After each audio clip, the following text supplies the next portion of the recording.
Open floors మరియు premium simplex houses రెండు కలిసిన ఒకే ఒక DTCB మరియు రేరా ప్రాజెక్ట్ ఈశాన్య ఇన్ఫ్రా వారి SGR heights at Shad Nagar town 1200 SFTలో ఇల్లు కూడా కట్టేస్తున్నారు. 70% bank loan available. Contract number 8297044545. మీ మొదటి హీరోయిన్ అవును సమంత మీకు మంచి స్నేహితురాలు. అవును.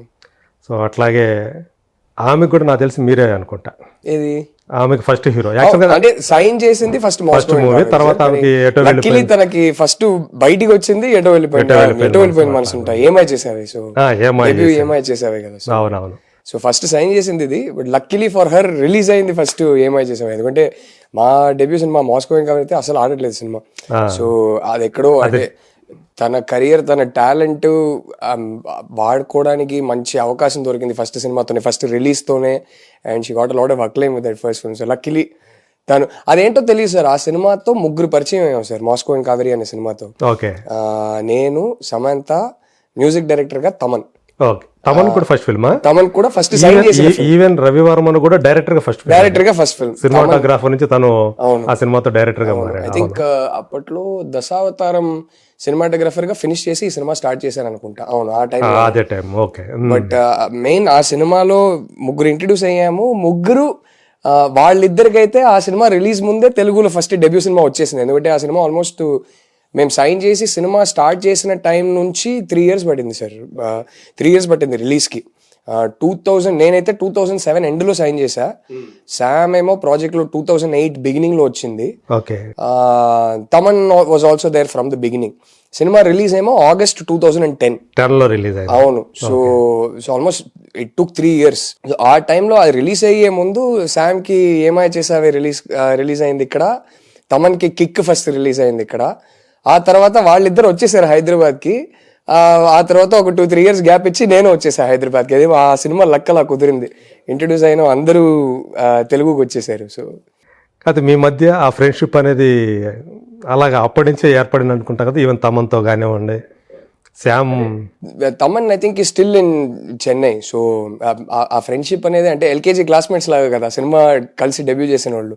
సో ఆ అఫెక్షన్, ఆ బాండింగ్ అయితే ఎప్పటికీ మారదు. కానీ Thaman I'm not in touch with him too much, like రోజు కలుసుకునే టైప్ ఫ్రెండ్స్ అయితే కాదు మేము. బట్ స్టిల్ ఎప్పుడు కలిసినా ఎప్పుడు కూడా ఐ థింక్ మధ్యలో ఒక సెట్ లో కలిసాను. So that will always be there. నా ఫస్ట్ హీరో అని ఎప్పుడు చెప్పుకుంటాడు. So that will be there. But we not friends అని కాదు. ఈ మధ్య కూడా ఒకసారి క్రికెట్ ఆడాము. సో అలా. But Sam from that time friends. అంటే అక్కడ మీ ఫస్ట్ ఫిలిం తోటి ఆమె మంచి ఒక ఫ్రెండ్ దొరికింది. ఇక్కడ ఫస్ట్ ఫిలిం అందాల రాక్షస్తో మీ లైఫ్ పార్ట్నర్ దొరికింది. లైఫ్ పార్ట్నర్ ప్లస్ ముగ్గురు ఫ్రెండ్స్ దొరికారు. అవును, దట్స్ ట్రూ. అంటే శ్యామ్తో ఫ్రెండ్షిప్ అలా అంటే అప్పుడు పరిచయం అయిన తను శ్యామ్, ఆ ఫ్రెండ్షిప్ అలా బలపడటానికి ఏ పరిస్థితులు మీకు అంటే ఎంతోమంది చేస్తూ ఉంటారు, మన కో ఆర్టిస్టులు ఎంతోమంది చేస్తూ ఉంటారు, కొంతమంది తోటి ఎందుకు అలా కలుస్తుందో తెలియదు మనకి. ఐ థింక్ ఇద్దరు కలిసి ఒక కలెక్టివ్ ఎక్స్పీరియన్స్ అనేది ఉంటుంది కదా. మా ఇద్దరికి సినిమా అంటే ఏంటో తెలీదు, ఇద్దరు అవుట్ సైడర్స్ అప్పుడు. సో ఇద్దరు ఫస్ట్ సినిమా షూటింగ్ చేస్తున్న we're in the same emotional place కదా. సో అప్పుడు ఆ క్రియేట్ అయ్యే బాండింగ్ ఆల్వేస్ స్పెషల్ కదా. సో అందుకే నాకు లావణ్యతో కలిసి ఇక్కడ నాకు ఎక్కువ నవీన్తో షూటింగ్ ఉండట్లేదు. లిటరలీ ఒకే రోజు ఇట్లా ఒక పాసింగ్ ఉంటుంది అంతే, ఆ హాస్పిటల్ సీన్ అంతే. అది కాకుండా నవీన్తో పెద్దగా షూటింగ్ లేదు. బట్ అయినా సెట్లో సినిమా రిహర్సల్స్లో ఆ టైంలో ఒక ఫ్రెండ్షిప్ డెవలప్ అయింది. కానీ మాక్సిమం షూటింగ్ టైంలో స్పెండ్ చేసింది లావణ్యతో, హనుతో. సో అది అగైన్ కలిసి ఫస్ట్ టైం ఇద్దరికి రాని ఒక భాషలో సినిమా చేస్తున్నాం అనేది ఒక shared experience. So that bond is always special, అంతే కదా. అండ్ ప్లస్ వ్యక్తిగతంగా కొందరితో మనం కనెక్ట్ అవుతుంటాం. సో అది అంటే మీరు మీ బర్త్డేగా ఆమె మీకు విషెస్ చెప్పే విధానం కానీ, తన బర్త్డేకి మీరు విషెస్ చెప్పే విధానం కానీ చూస్తే అంటే ఆ క్లోజ్నెస్, సన్నిహితత్వం అనేది absolutely sir one of the most important friendships in my life. Like I said it's 15 years 16 year friendship now. So needless to say, through this journey, through our careers, we've always been an emotional support system for each other. తనకేమైనా సరే నాకేమైనా సరే మా ఇద్దరికి తెలుసు ఏం జరుగుతుందో, ఒకరొకరి లైఫ్లో ఏం జరుగుతుందో తెలుసు. we've always been there for each other. So అది it's that LKG classmate friendship అనేది సినిమా పరంగా వెరీ వెరీ స్పెషల్. సో అది ఎప్పటికీ మారదు. అదే అంటే తను సమంతకు సంబంధించి ఒక సర్కిల్ ఉంది ఒకటి. తను ఏదైతే రియల్ లైఫ్లో ఫేస్ చేసిందో ప్రాబ్లమ్స్, దానికి తోడు ఇదేదైతే ఈ మెడికల్ ఇష్యూ తనకి ఏదైతే ఉందో ఆటో ఇమ్యూన్ సిండ్రోమ్, సో ఆ టైంలో ఆమెకి బాగా మోరల్ సపోర్ట్ ఇచ్చిన వ్యక్తుల్లో రాహుల్ రవీంద్రన్, చిన్మయి కూడా ఉన్నారు అని నేను వింటూ ఉంటాను. Okay, right right right.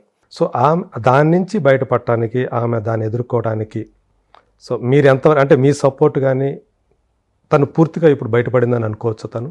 There are good days and there are bad days sir. పూర్తిగా అనేది అంటే ఆటో ఇమ్యూన్ ఒక్కసారి వచ్చిందంటే దానికి క్యూర్ అయితే లేదు, కానీ ఫస్ట్ కంట్రోల్లోకి తీసుకురావడం, ఆ తర్వాత కంట్రోల్లో ఉంచడం అనేదే ఉంటుంది.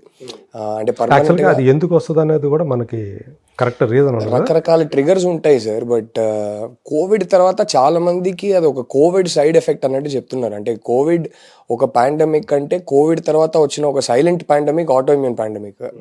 నా ఫ్రెండ్ సర్కిల్లోనే శామే కాదు, 2-3 ఉన్నారు. అందరికీ వేరే వేరే టైప్ ఆటో ఇమ్యూన్, కొందరికి చాలా సీరియస్ ఆటో ఇమ్యూన్ కండిషన్స్, కొందరికి అంటే ఇంకో ఫ్రెండ్ ఉన్నాడు, వాడికి సడన్గా జస్ట్ ఒక్క స్పాట్లో జుట్టు మొత్తం పోయింది, జస్ట్ ఒక్క స్పాట్ లో. సో రకరకాల auto immune conditions flare up అవుతున్నాయి కోవిడ్ తర్వాత. అది ఇలా వచ్చేస్తుందా జుట్టు? అది జస్ట్ ఒక్క పర్టికులర్ స్పాట్ లో అదర్ ఫ్రెండ్ ఆఫ్ మైన్ రాలిపోతుంది అనమాట. అవును అవును. అంటే బేసిక్లీ కోవిడ్ వల్ల అది జరగలేదు, కానీ కోవిడ్ వల్ల ఆటో ఇమ్యూన్ ట్రిగర్ అయింది. ఆటో ఇమ్యూన్ ట్రిగర్ అవ్వడం వల్ల అది జరిగింది. సో రకరకాల ఆటో ఇమ్యూన్ అంటే auto immune is no silent pandemic sir. అది దట్స్ ద ప్రాబ్లమ్. శామ్ది ఒక రకమైన చాలా కాంప్లికేటెడ్, నా ఇంకో ఫ్రెండ్ ఉన్నాడు, వాడికి కూడా చాలా complicated. So she's much better now, she's healthy now, and she is such a strong girl sir. అంటే ఎంత మానసికంగా ఎంత వీక్ కనిపించినా సరే, ఏదైనా సరే, షీ విల్ ఆల్వేస్ డూ, చేయాల్సింది ఎప్పుడు చేసేస్తుంది. ట్రీట్మెంట్ తీసుకోవాలంటే రెగ్యులర్గా డిసిప్లిన్డ్గా ట్రీట్మెంట్ తీసుకోవడం, కానీ ఆ ట్రీట్మెంట్ తీసుకుంటూ అది బెటర్ అవుతున్న ప్రాసెస్లో ఎక్కడ తన వర్కౌట్స్ వదలకుండా ఎంతవరకు కుదురుతుందో అంతవరకు చేసింది. సో షీజ్ అంటే నాకు చిన్నప్పటి నుంచి అంటే we were kids when we met and became friends, and we've sort of gone through adulthood together. And I think the one thing that has not changed in her life is her sense of discipline. అది నాకు కూడా కొంచెం ఉంటే బాగుండేది, కానీ in years ఫ్రెండ్షిప్లో అది మాత్రం నేను నేర్చుకోలేకపోయి. అంటే నాకు నచ్చిన కొన్ని విషయాల్లో నాకు డిసిప్లిన్ ఉంటుంది, బట్ ఆ సెల్ఫ్ కేర్ అనేది ఉంది కదా, ఆ సెల్ఫ్ కేర్ విషయంలో నాకు పెద్ద డిసిప్లిన్ ఉండదు. ఇప్పుడు ఫర్ ఎగ్జాంపుల్ నేను ఒక స్క్రిప్ట్ రాస్తున్నానంటే చాలా డిసిప్లిన్డ్గా రాస్తా, ఇంకే డిస్ట్రాక్షన్స్ లేకుండా. ఒక్కసారి కూర్చున్నానంటే అది ఫినిష్ అయ్యేదాకా అసలు అటు ఇటు కదలను. అలాంటి విషయాల్లో నాకు నచ్చిన విషయాల్లో నాకు డిసిప్లిన్ ఉంటుంది. బట్ ఈ వర్కౌట్ అనేది అంటే కొందరు నచ్చి చేస్తారు, కానీ నాకు అలాంటి విషయాల్లో అబ్బా ఆ అమ్మాయికి ఉన్న డిసిప్లిన్ అసలు వేరే లెవెల్ అది. అయ్యో. సో అయ్యా లక్కీలీ షీఈ్ ఎ ఫైటర్. ఏది ఉన్నా ఎట్లా ఉన్నా కానీ ఆ మెడికల్ ఇష్యూ ఉన్నప్పుడు కూడా తను చేస్తూ వచ్చేదే వర్కౌట్స్ సార్. అస్సలు వర్కౌట్ కానీ అంటే ఎవరు ఏం చెప్పినా she's trying alternate therapies and treatments and things like that. So ఎవరు ఏం చెప్పినా సిన్సియర్గా కరెక్ట్ టైంకి ఏది తీసుకోవాలో, ఏం ఎక్సర్సైజెస్ చేయాలో, ఏం చేయాలో అంతా చేస్తుంది.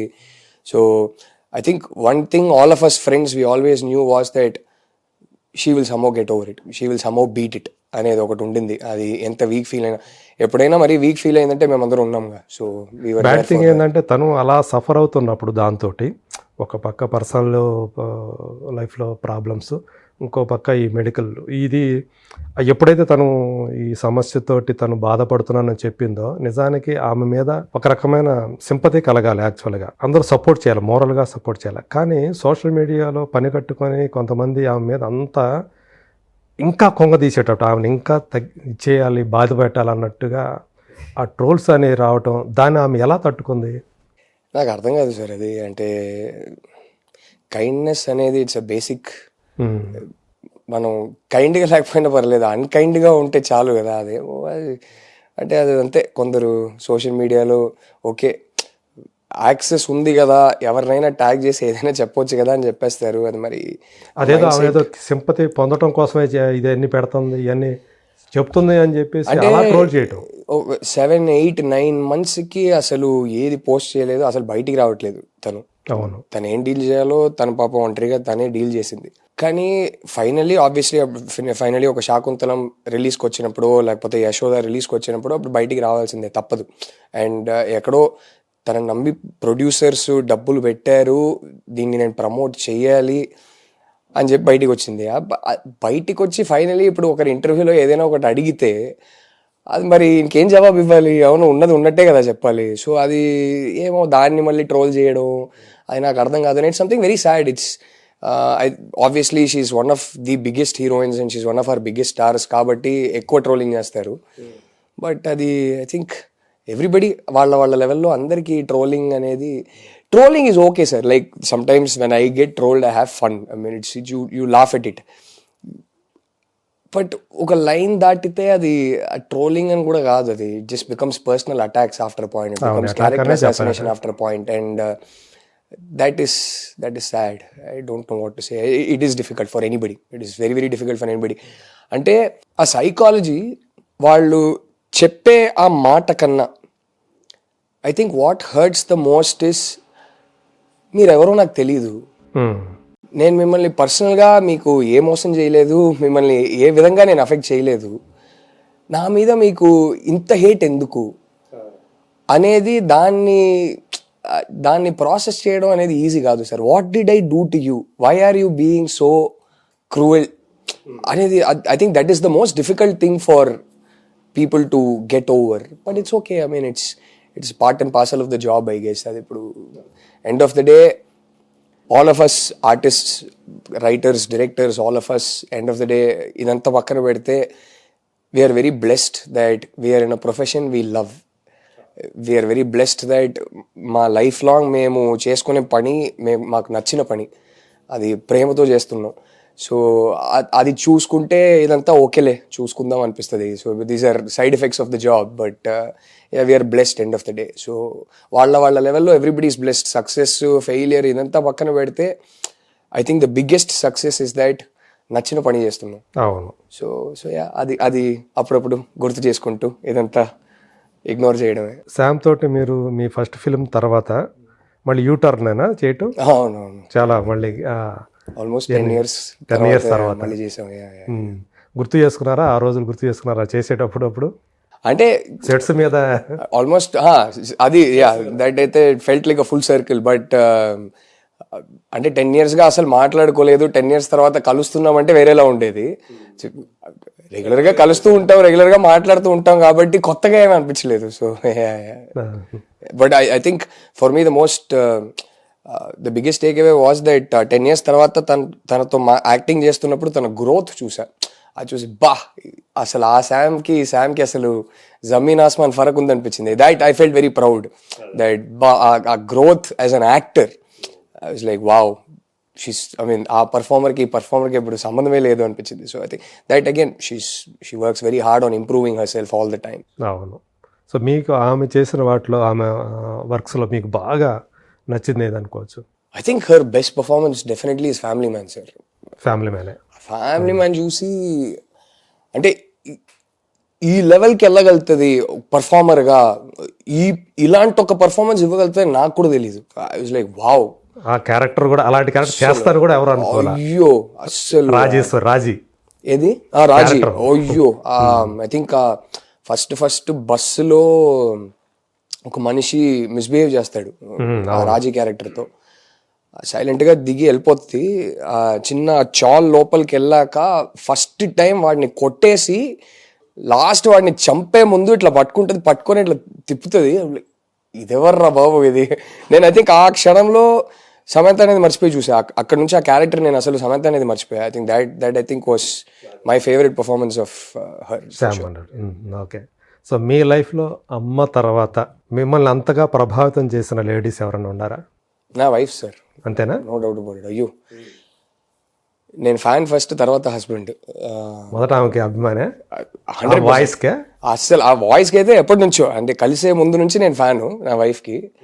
అండ్ జెన్యున్గా చెప్పాలంటే క్రియేటివ్ పని చేసుకోవడానికి పక్కన పెడితే I enjoy good music, I enjoy good poetry, I enjoy good cinema, I enjoy a good book. Okay. And తను వచ్చిన తర్వాత అసలు చిన్మయి సింగర్గా అయితే అసలు అడగక్కర్లేదు. I mean her mastery over her voice. Music అనేది చాలా arithmetic sir. Music is actually purely calculation based.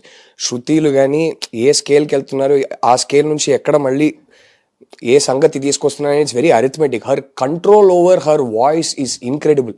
అంటే మీరు సినిమా సాంగ్స్ అంతా పక్కన పెడితే అప్పుడప్పుడు ఇంట్లో రియాజ్ చేసేటప్పుడు వింటుంటాను కదా, అబ్బా అసలు it's magic sir. I love music. నేను చాలా కాన్సర్ట్స్కి వెళ్తుంటాను. నేను లైవ్ పర్ఫార్మెన్సెస్ అంటే మ్యూజిక్ తో పాటు దానిలో సాహిత్యాన్ని కూడా బాగా any type of music, Carnatic దగ్గర నుంచి మంచి తీన్మార్ సాంగ్ అన్నా కూడా ఏదైనా బాగా ఎంజాయ్ చేస్తా. సో ఇంట్లోనే తను రియాజ్ చేస్తుంటే అది వినడం అనేది ఇట్స్ అ బ్లెస్సింగ్. అసలు ఇన్క్రెడిబుల్ వాయిస్. I cannot. మీరు సినిమా సాంగ్స్ వినుంటారు కానీ తను గజల్స్ పాడుతుంటే మీరు వినాలి. ఇంట్లో మాక్సిమం తను రియాజ్ చేసేది గజల్స్తోనే రియాజ్ చేస్తుంది. తన ఫేవరెట్ టు సింగ్, తన ఫేవరెట్ జానరా గజల్స్ అనమాట. ఓకే. సో గజల్స్తో ప్రాక్టీస్ చేస్తుంది. బా అసలు నేను వెంటనే వెళ్ళి సైలెంట్గా లైట్లు ఆఫ్ చేసేస్తాను. నేను ఒక డార్క్ మాహోల్లో జస్ట్ ఒక్క ల్యాంప్ ఎక్కడైనా వెలిగించేసి కూర్చొని సైలెంట్గా వింటుంటే ఆ మజా వేరు. అసలు మిమ్మల్ని మీరు మర్చిపోతుంటారు. అసలు అమేజింగ్. మీరు ఈ విషయంలో బ్లెస్డ్ అనుకుంటారా? 100% sir, no doubt about it. I think it is one of my greatest blessings as a lover of music that I married a singer. No doubt about it. Unfortunately ఇంట్లో తనకన్నా ఎక్కువ నేనే పాడుతుంటా. చాలా దరిద్రంగా పాడతాను నేను, బట్ నేనే పాడుతుంటా. బట్ అది పక్కన పెడితే another massive respect I have for her is that కొందరు వస్తారు సార్, పాప్ కల్చర్ మీద వాళ్ళ ప్రభావం ఎలా ఉంటుందంటే బిఫోర్ ఆఫ్టర్ అని చెప్పొచ్చు. ట్రెండ్ మారిపోద్ది. లైక్ జస్ట్ ఊరికే ఒక చిన్న ఎగ్జాంపుల్ చెప్పాలంటే, ఇప్పుడు ఎవరో వచ్చి ఒక యాక్షన్ సినిమా స్క్రిప్ట్ చెప్తున్నారంటే, ఇది ఈ ఎలివేషన్ బోయపాటి గారి లాగా ఇస్తామండి అంటారు. ఆయన ఒక బెంచ్ మార్క్ అయిపోయారు. చెప్పేది కూడా అట్లా చెప్తారు. లేకపోతే కొందరు వచ్చి లవ్ స్టోరీస్ చెప్పేటప్పుడు చెప్పి నాకు ఇది ఎలా తీస్తారు ఏంటని కొంచెం అర్థం కాలేదని వాళ్ళకి అనిపిస్తే, సార్ ఇది taking Gautham Menon style taking ఉంటుంది సార్ అంటారు. అంతకన్నా ఒక క్రియేటర్కి బెటర్ కాంప్లిమెంట్ ఇవ్వలేము కదా. సో నాకు తెలిసి చిన్మయి హీరోయిన్స్కి డబ్బింగ్ చేయడం స్టార్ట్ చేశాక హీరోయిన్ వాయిస్ ప్యాటర్న్ ఎలా ఉంటుంది, తెలుగు తమిళ సినిమాలో హీరోయిన్స్ ఎలా మాట్లాడతారు అనేది మారిపోయింది సార్. అవును. ఇప్పుడు అంటే అంతకు ముందు ఒక స్పెసిఫిక్ వాయిస్ ప్యాటర్న్ ఉంది. ఆల్మోస్ట్ 10-15 years కి అది పెద్ద హిట్. నాకు తెలిసి సమంతకు తను స్టార్ట్ చేసిన తర్వాత సమంత ఓన్ వాయిస్ ఇస్తున్నా కూడా జనం సమంతనే కాదు కదా సార్, ఇప్పుడు ప్రియాంక చోప్రా, భూమికా చావ్లా, రకుల్, భూమికా చావ్లాకి చెప్పింది, Kajal Aggarwal, all I don't think there is a single heroine she is not. ఇప్పుడు ఈ మధ్య I think Mrunal and Chinmayi ఆ కాంబినేషన్ బాగా సెట్ అయిపోయింది అందరికి. సీతారామం కానీ హాయ్ నాన్నలు కానీ బాగా నచ్చినట్టుంది. బట్ మెయిన్ ఏంటంటే, ఇప్పుడు ఒక సినిమాలో చిన్మయి డబ్బింగ్ చెప్పకపోయినా వేరే వాళ్ళు చెప్పినా సరే అప్పట్లో హీరోయిన్ వాయిస్ అనేది ఇలా ఉండేది సార్. తమిళ్ కానీ తెలుగు కానీ ఇలా ఒకలా ఉండేది. అప్పుడు బాగా హిట్, అది అందరికి నచ్చిన ఒక ప్యాటర్న్ అది. బట్ ఏ ప్యాటర్న్ అయినా సరే దానికి ఓ షెల్ఫ్ లైఫ్ ఉంటుంది, అది మారాల్సిందే. నాకు తెలిసి చిన్మయి వచ్చాక ఆ ప్యాటర్నే మారింది. ఇప్పుడు చాలా మంది వాయిసెస్ వింటున్నాను, వేరే వేరే వాయిసెస్ కూడా వింటున్నాను. బట్ ఓవరాల్ ఒక హీరోయిన్ వాయిస్ అంటే ఇలా ఉండాలి అనేది అది చిన్మయి వచ్చి డబ్బింగ్ చెప్పడం స్టార్ట్ చేశాక మారిపోయింది. So I think that is the biggest compliment for an artist. So credit అది ఎంత ఎక్కిందంటే జనాలకి, ఇప్పుడు అన్ని హీరోయిన్స్ కి వాయిసెస్ యూజ్ చేసేది అలాగే యూజ్ చేస్తున్నారు. అది ఒక బెంచ్ మార్క్. అలా లేకపోతే ఎందుకు తేడా కొడుతుంది. సో ఐ థింక్ దట్ అంటే ఈ విషయంలో తను ఏమన్నా ఇలా చెప్పాలి, ఇలా చేస్తే బాగుంటుందని తను ఏమన్నా దానికి సాధన చేసిందా? ఇప్పుడు నా డైరెక్టర్స్ ఎలా అడుగుతారో అలా చెప్పేస్తారు. నాకు అసలు ఏం తెలియదు, నువ్వు ఏదేదో చెప్తున్నావు అంటది. నేను చెప్తే, అరే నీకు అర్థం అవుతుందా, నువ్వు వచ్చి డబ్బింగ్ చెప్పడం స్టార్ట్ చేశాక నీ హీరోయిన్ వాయిస్ ప్యాటర్న్ మారిపోయిందంటే ఏమో నాకు అదంతా లేదని చెప్పి వెళ్ళిపోద్ది. తనకి మా ఇద్దరికి ఏంటంటే కొంచెం కాంప్లిమెంట్స్ ఎవరైనా ఇస్తే చాలా అన్కంఫర్టబుల్ అయిపోతాం. తనకు కూడా అంతే, ఏమో నాకు అదంతా తెలియదని చెప్పి వెళ్ళిపోద్ది. So she doesn't know, she's blissfully unaware of the kind of pop culture impact she's had on Tamil and Telugu cinema. Because it is one of the more silent things కదా సార్. అంటే హీరోయిన్ వాయిస్ ప్యాటర్న్ ఎలా ఉంటుంది అనేది టక్కుని అందరు notice చేసే ఒక విషయం కాదు. బట్ మీరు చూసుకుంటే క్లియర్ గా ఒక షిఫ్ట్ వచ్చింది. చిన్మయి డబ్బింగ్ చెప్పడం స్టార్ట్ చేశాక హీరోయిన్ వాయిస్ ఇలా ఉండాలి అనేది ఒక షిఫ్ట్ అయింది. మిగతా వాళ్ళు కూడా దాన్ని ఫాలో అవ్వాల్సిన తప్పని పరిస్థితి వచ్చిందంటారా? తప్పని పరిస్థితి కూడా కాదు, నచ్చి హ్యాపీగా ఫాలో అయ్యారు. అయ్యో ఇలాగే చేయాలని కాదు కానీ ఇది బాగుంది అని ఫాలో అయ్యారు అందరూ. So I think that is her biggest credit. And it's like అలాంటిది ఏదైనా లైఫ్ లో నేను ఒక 10% అచీవ్ చేస్తే చాలా హ్యాపీగా. చెప్పాలంటే ఇప్పుడు వస్తున్నటువంటి డబ్బింగ్ ఆర్టిస్ట్ కూడా తను ఒక రోల్ మోడల్ లాగా. I think Chinmayi is a role model for various number of reasons. అంటే నాకు సింగర్ గా కానీ బయట ఎవరు కలిసినా సరే మీ వైఫ్ అంటే మాకు చాలా, ఫస్ట్ అది చెప్తారు, మీ వైఫ్ అంటే మాకు చాలా ఇష్టం అండి అంటారు. అండ్ ఎస్పెషలీ యంగర్ గర్ల్స్ ఎవరైతే ఉన్నారో, మాకు చిన్మయి గారు అంటే మేము ఫాలో అవుతామండి, ఆవిడ చెప్పేది అదంతా మాకు చాలా ఇష్టం అండి అని చాలా మంది చెప్తుంటారు. So she is role model. అంటే అన్ని రకాలుగా అబ్సల్యూట్లీ ఐ గెట్ వ్యక్తిగతంగా ఎస్పెషల్లీ I తన think గట్స్కి just I'm married to a very very brave person, sir. I'm married to a very courageous person. నాకు కొన్నిసార్లు భయం వేస్తుంది, నేనే అదే ఒక్కసారి ఇంత గెలకాల అరే ఏంటమ్మా అదే అంట, కానీ తనకి ఏమో తను ఎక్కువ ఆలోచించదు. She keeps it very simple. ఏదైనా ఒకటి తప్పని అనిపిస్తే వెంటనే రియాక్ట్ అవుతుంది. నేను మళ్ళీ తర్వాత పిలిచి కాదు నువ్వు రియాక్ట్ అయింది కూడా తప్పు కదా అంటే కూర్చొని ఆలోచిస్తుంది, అవునా అంటది, మళ్ళీ తను చేస్తుంది. But I married to a very very Brave person.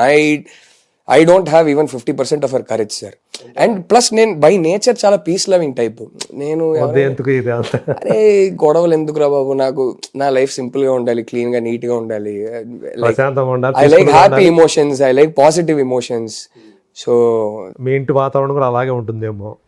తను కూడా ఇంట్లో అంతే, చిన్న పిల్ల సార్ అసలు. తను రాకముందు తను వచ్చాక కూడా the reason I married her, the reason we really connected and the reason we felt we will be happy together is because తన ఇంట్లో అయితే చిన్న పిల్ల తను అసలు.